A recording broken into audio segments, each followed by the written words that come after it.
kiffe, vraiment, ça défoule.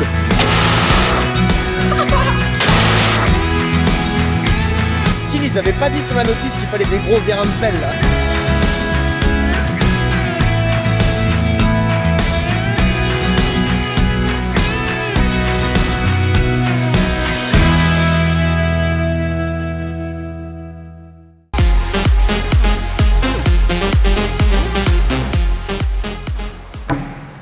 La casquette, ça va pas du tout. Ça me va pas du tout, pas du tout, pas du tout. Elle est incroyable la casquette, mais moi j'ai pas une tête à casquette, j'ai pas une tête à casquette. Vous avez vu la miniature, vous avez vu le titre. On passe au déballage.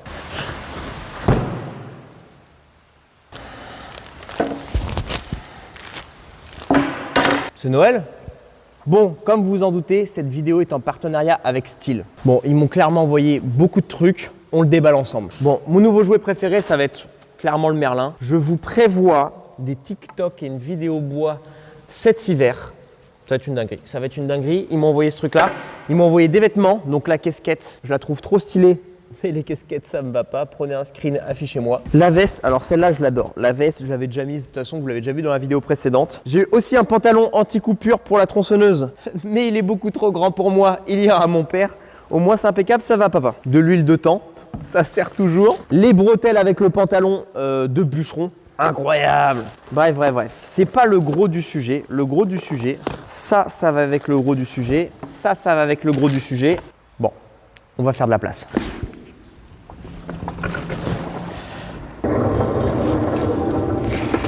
Incroyable. Bon, salut tout le monde, j'espère que vous allez bien. Aujourd'hui, nous sommes le 15 novembre et Style nous ont envoyé un nettoyeur haute pression. Et pas un petit.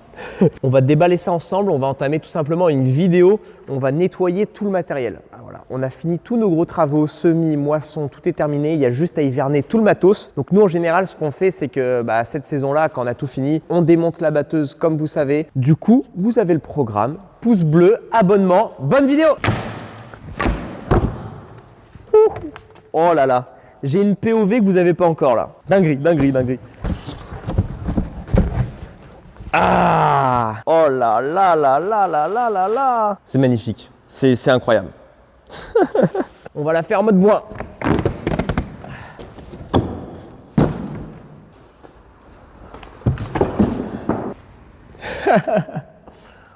Voilà, dinguerie. Je pense qu'avec ça, le matériel ne sera jamais aussi propre. Donc, on va passer à la présentation maintenant. Bon les amis, nous sommes donc avec le nettoyeur haute pression de chez Style RE 362+. Ça fait clairement partie de leur haut de gamme en termes de nettoyeur. C'est simple, en pression de service, on peut aller jusqu'à 180 bars.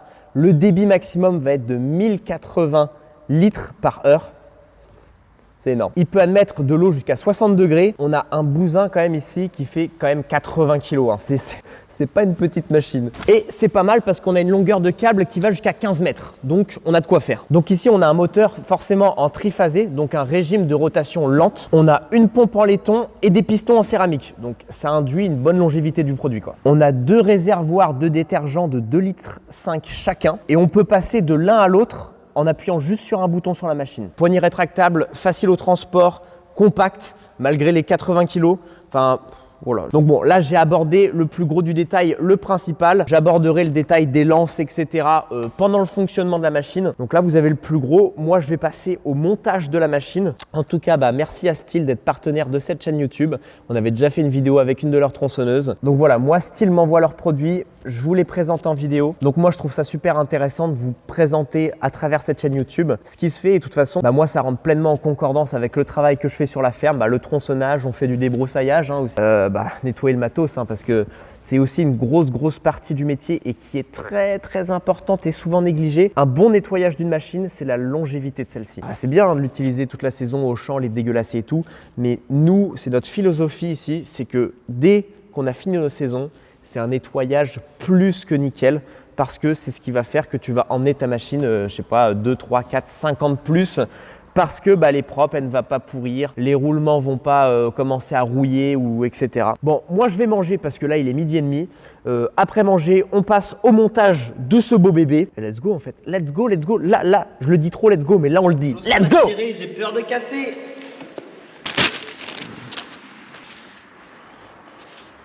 Il y a plusieurs étapes à suivre. On les suit.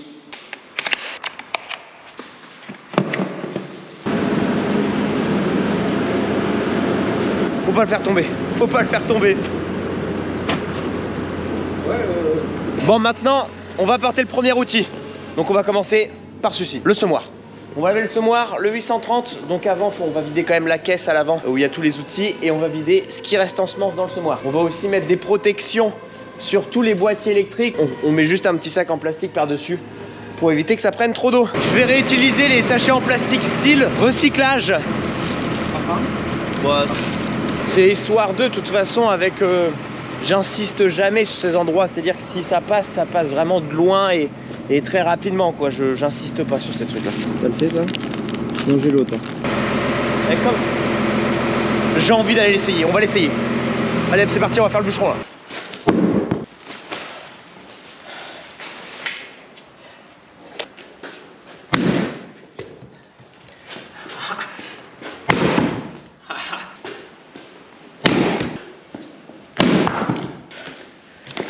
C'est bon ça! Ah, j'adore ça. Taper au merlin comme un abruti, je kiffe vraiment. Ça défoule. Le bois, c'est quelque chose que j'adore faire parce que c'est ça, ça te défoule. C'est un boulot d'hiver parce qu'en général, ça te réchauffe énormément de faire du bois. Donc quand il fait bien froid et qu'il gèle dehors, t'es en t-shirt, tu te déchaînes, c'est trop bien. On se fera une vidéo session bois cet hiver. On va faire une vidéo entière, on va faire pas mal d'abattage et de petits stères. Donc je parle pas de stères vieux, je parle des stères de bois, attention. Bon, les finis les conneries, on va aller nettoyer tout le matos là. Bon, il reste 30 kg à tout péter. On va vider ça au sac.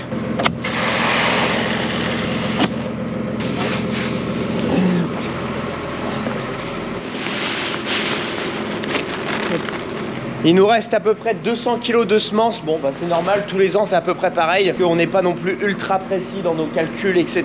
Ce qui fait qu'à chaque fois que tu finis un champ, il te reste un tout petit peu dans le semoir. Et du coup, quand tu additionnes toutes les surfaces, ça commence à faire beaucoup, quoi.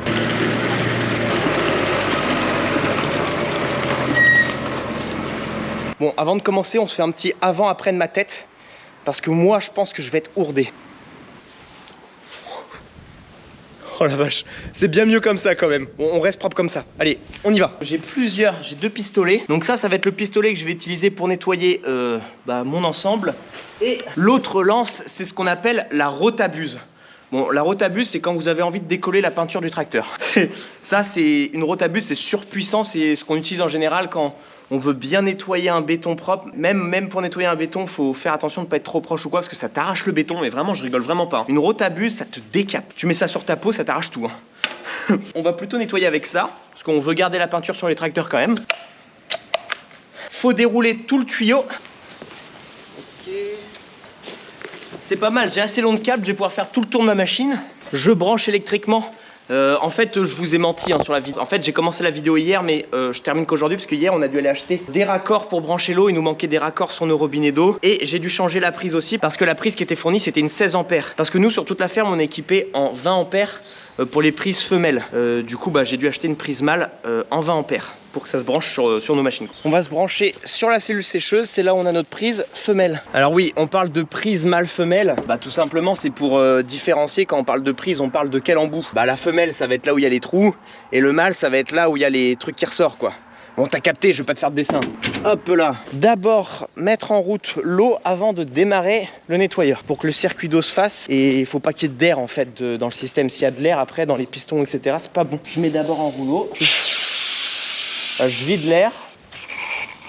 Et hop, j'actionne l'eau. Comme ça, j'ai fait le circuit d'eau. Tout est amorcé. Hi, je suis stressé.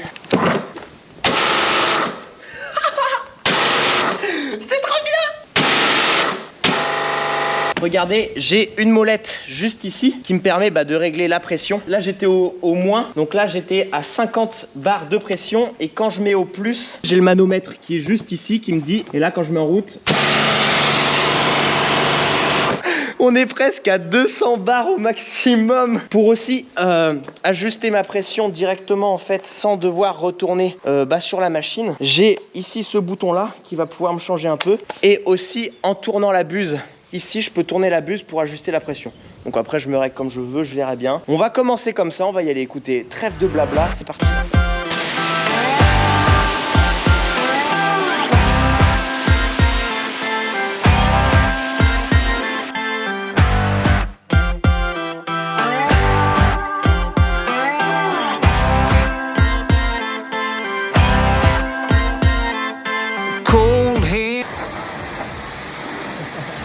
père est en train d'essayer. Moi j'en ai fait 20 minutes là. Ah, j'ai plus de bras. Ah, ça fait les bras hein. Ça, bah, il y a énormément de pression. Alors, style, ils avaient pas dit sur la notice qu'il fallait des gros vérins de pelle là. Non, mais après, de toute façon, je peux régler la pression aussi. J'ai mis le maximal. Normal que ça tire, mais c'est pas forcément, je pense, nécessaire de mettre le maximal de pression pour faire ce que je suis en train de faire là. Mais au moins, ça décale rapidement la terre, quoi. Je vais me changer. Je suis clairement sous-équipé pour faire ce genre de truc. Sinon, je vais attraper froid comme un couillon. Bon, là, je vais avoir une tenue un peu plus appropriée parce que là, je suis vraiment arrivé en touriste. Et on reprend le chantier. Le semoir, c'est l'outil que je déteste laver, mais vraiment, parce que déjà, ça prend des heures. Il y a plein de petits coins partout. La terre, elle a du mal à se décoller. Enfin, et puis, il faut se baisser, il faut machin, entre les roues, puis devant, derrière le disque. Enfin, je trouve que c'est le plus emmerdant à faire. I work hard every day, don't waste my time on yesterday. I never shy away from a good... Bon, on va aller manger. Juste après manger, je vais le déplier et je vais pouvoir accéder à certains endroits où je ne pouvais pas y accéder quand il était plié. Et une fois que je l'aurai nettoyé, déplié, je vais le replier, ainsi de suite, pour vraiment dégager tous les endroits que j'aurais loupés, etc. Un coup de savon et ça sera bon, quoi. Donc il y a le semoir, il y a le 830, on va faire la moissonneuse. Il y a le pulvé aussi, il va falloir faire le pulvé. Avant de commencer, je vais vous emmener 30 secondes avec moi dans le couvert végétal là à côté, parce que j'en suis content. On a essayé pour la première fois du tournesol et je trouve que ça rend super bien. Donc là, on a une parcelle de 5,5 hectares. On va semer de la févrole dans peu de temps. Regardez-moi ça. Ça fait un beau champ de tournesol. Donc là, il y a du tournesol, il y a de l'avoine rude, il y a du radis chinois qui commence à se développer pas mal. Et il y a de la facélie. Je suis plutôt content ici de ce couvert qui rend bien, quoi. Voilà, c'est histoire d'y aller 30 secondes. Là, je vais aller. Oh putain, faut que j'aille fendre du bois. J'ai envie de fendre du bois là. Putain, c'est parti.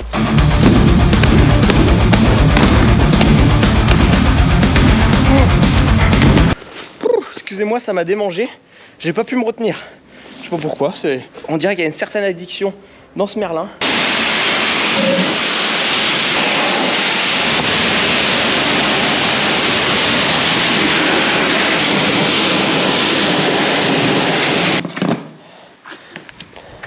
Bon, tout beau, tout propre. Maintenant, on va mettre un coup de shampoing. On va lui faire un coup de shampoing. On va regarder comment ça marche, ça. Qu'est-ce qui se passe? Non.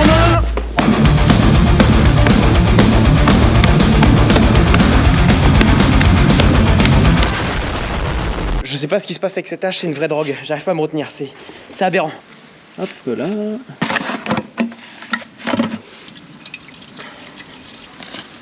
Ça, c'est fait. Donc j'ai plus qu'à remettre en route. J'ai mis le produit A. Du coup, je me mets presque à 2/4. Ah oui, si, la buse, faut que je la tourne. Ils m'ont dit de tourner la buse en minimal. Ah!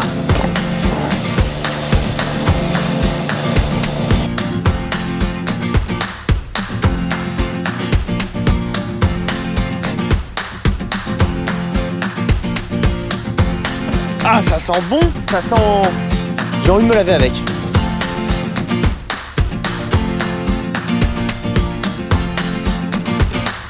Bon, c'est propre, c'est satisfaisant. Mais moi, ce que je trouve toujours rageant dans ce genre de taf, c'est que tu fais le Karcher, tu regardes partout, tu t'accroupis, par en dessous, par en haut, machin. Tu fais ça dans tous les sens. Il a de la chance, ce semoir. Et une fois que tu as fini, que tu as tout éteint et que tu vas le ranger au garage, tu vois toujours des petits amas de terre à un endroit caché que tu n'avais pas vu, ou quand tu le replies, il y a un endroit que tu as mal fait. Enfin, c'est toujours très frustrant parce que tu as l'impression que ta machine, elle est parfaitement propre. Et une fois rangée, il reste toujours 2-3 endroits où c'est mal fait, quoi. On va le rentrer à l'abri dans le bâtiment, on décroche et on fait le 830.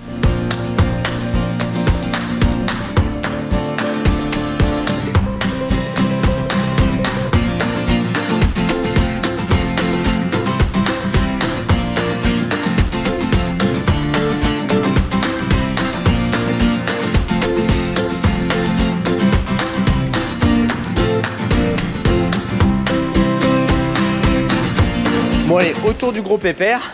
Bon, vous avez compris le fonctionnement, pas besoin de tout vous montrer. On fait un avant-après maintenant.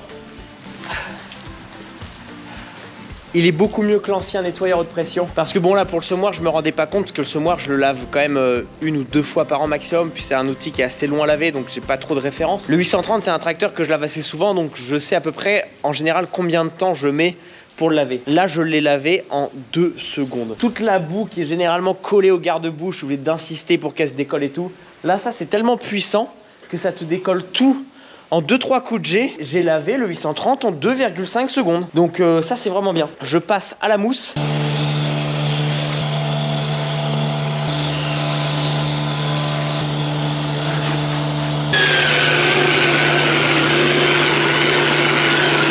Bon c'est pas mal ce truc, ça efface bien les crottes de moineaux quoi. Souvent ça les crottes de moineaux ça a du mal à partir. Bon bah je rince et puis je le rentre, j'aurai déjà fini.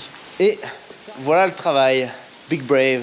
Il sort de la concession le machin, vraiment tout neuf. Ah ça fait plaisir. Bon, je range le 830, je range tout, je le rentre à l'abri et on continuera demain.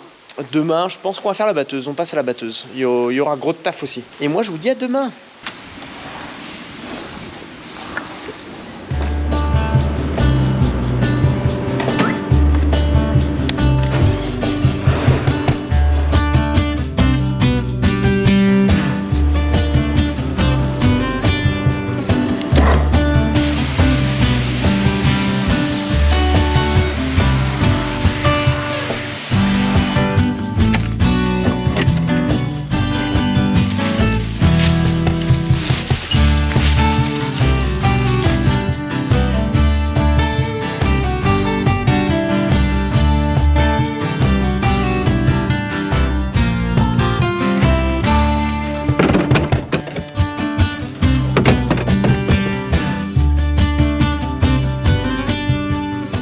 Alors regardez typiquement ce que je vous expliquais. C'est que quand tu as fini de laver ton outil, tu as tout débranché, que tu as rembobiné le fil, que tu te dis c'est bon j'ai fini, je vais décrocher les becs. Et bah tu trouves des endroits dégueulasses comme ça, où il y a encore plein de merde de fourré. Et voilà, tu te dis merde j'ai oublié un endroit et pourtant tu as fait 10 fois le tour, bien regardé. C'est très frustrant à chaque fois, c'est que dès que tu as fini de laver, tu as toujours un raccoin quelque part, un endroit qui a été mal fait, oublié. Je rebranche pour faire. C'est affolant là, du coup j'ai tout rallumé, j'ai repassé un coup un peu partout pour tout refaire tomber. Je vois toujours des brindilles, des feuilles de maïs un peu partout, qui collent, qui machin. C'est jamais parfait, c'est jamais parfait. Pour être à la perfection, il faut que je sois 10 heures dessus quoi. Mais maintenant on rentre à l'atelier, on décroche ça, je vais attendre que ça sèche et quand ça sera sec on va les graisser. Donc on a un petit pistolet avec un mélange huile et essence et ça permet en fait de graisser, qu'il soit huilé et que ça ne rouille pas pendant l'hiver quoi. Ça va éviter que ça rouille. Une fois décroché, je passerai au lavage de celle-là, cette petite machine. Bon, si on a que 18 hectares, je crois que... Oui, on verra. Hop là.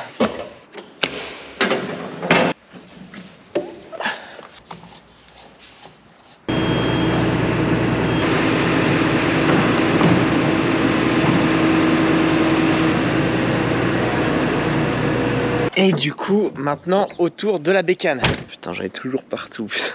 Et le fameux inox ici va être effacé.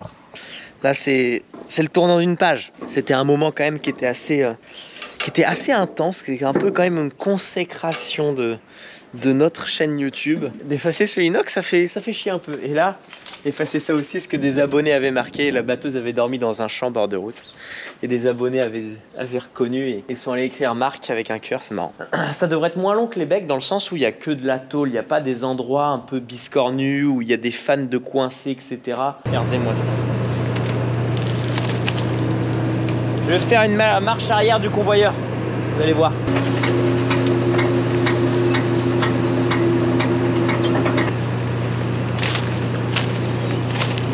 Ça a ramené au moins tous les épis devant. Avant de lever le convoyeur pour faire le dessous, je vais peut-être d'abord faire un bon coup là comme ça. Et après j'éteindrai la bécane. J'aime pas éteindre, allumer trop souvent la machine. Là j'ai déjà fait beaucoup de fois pour juste baisser, replier, etc. Parce qu'au niveau de la batterie, à chaque fois ça repompe, on donne un coup de démarreur. Enfin, c'est pas comme un moteur de voiture à démarrer. Il n'y a pas le même litre de cylindrée quoi. Ça demande quand même pas mal d'énergie pour démarrer un moteur comme ça. Donc là comme je sais que je vais relever, baisser le convoyeur.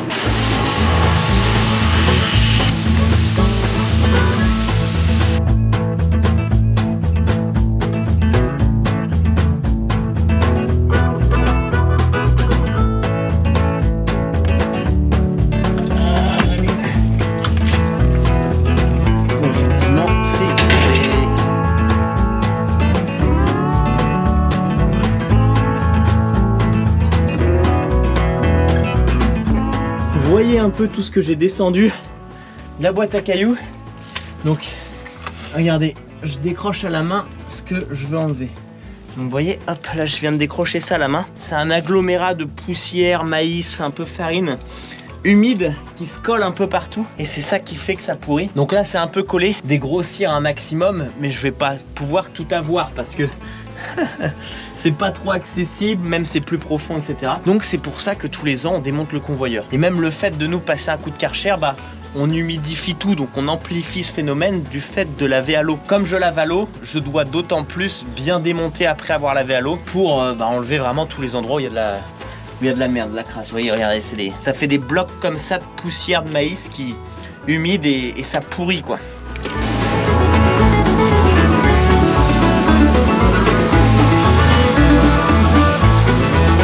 Et on prend tout le temps des faciales.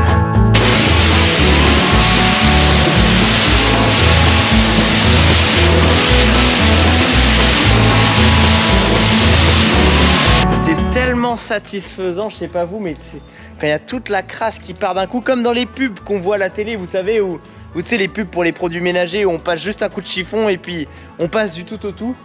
J'ai un peu cette impression là quand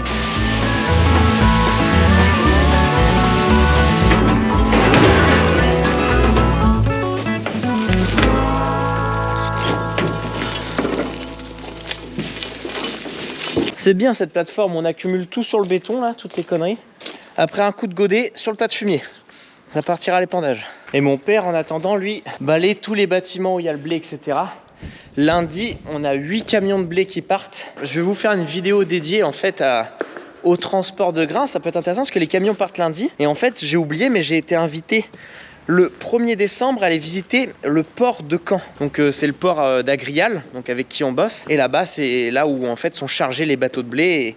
Et comme ça, vous allez voir un peu depuis la ferme quand les camions partent, après où ça va quoi. Ici là, je vais pas faire ni sous les capots, je vais pas lever les capots pour faire au niveau de la machinerie parce que on veut préserver les roulements.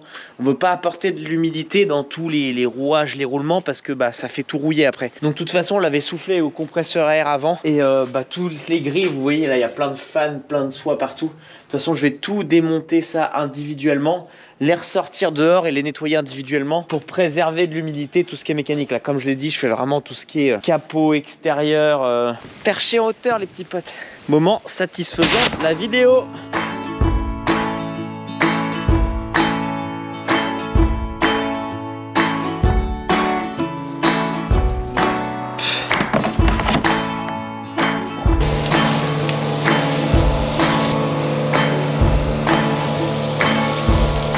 Eh mais je vous jure, ça sent tellement bon. J'ai envie de me doucher avec le machin. Et voilà, tout propre.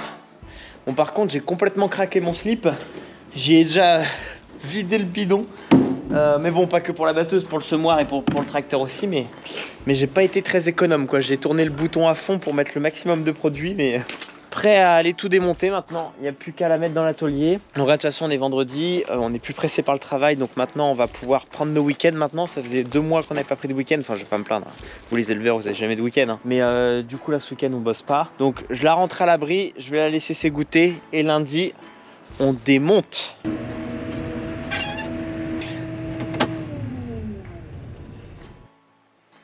Bon, je vais traire mes vaches.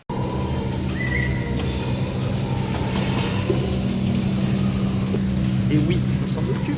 Bon les amis, ça va être une fin de vidéo pour nous. Je voulais vous faire un peu d'autres trucs, faire du débroussaillage, un peu d'entretien, mais c'est des travaux que je vais pas commencer tout de suite en fait. Que là j'ai commencé une nouvelle vidéo déjà à filmer, donc sur le transport de blé et où ça va après. Parce que là, de toute façon, demain, je m'en vais au Co-Farming Tour, faire 3-4 jours avec Thierry pour se balader un peu. Là j'arrive dans une période où moi j'ai de la chance en tant que céréalier, je suis pas comme les éleveurs à avoir du travail toute l'année. Là c'est un peu, je peux lever le pied, il y a toujours quelque chose à faire, il y a toujours un truc à faire, mais je suis pas obligé de le faire dans l'impératif. Si je le fais pas cette semaine, je le ferai la semaine prochaine, donc ce qui me permet de me dégager un peu de temps, d'aller me balader à droite à gauche. Donc j'espère que cette vidéo avec le nettoyeur haute pression vous a plu. Donc pouce bleu, abonnement, et puis moi je vous dis à dans une prochaine.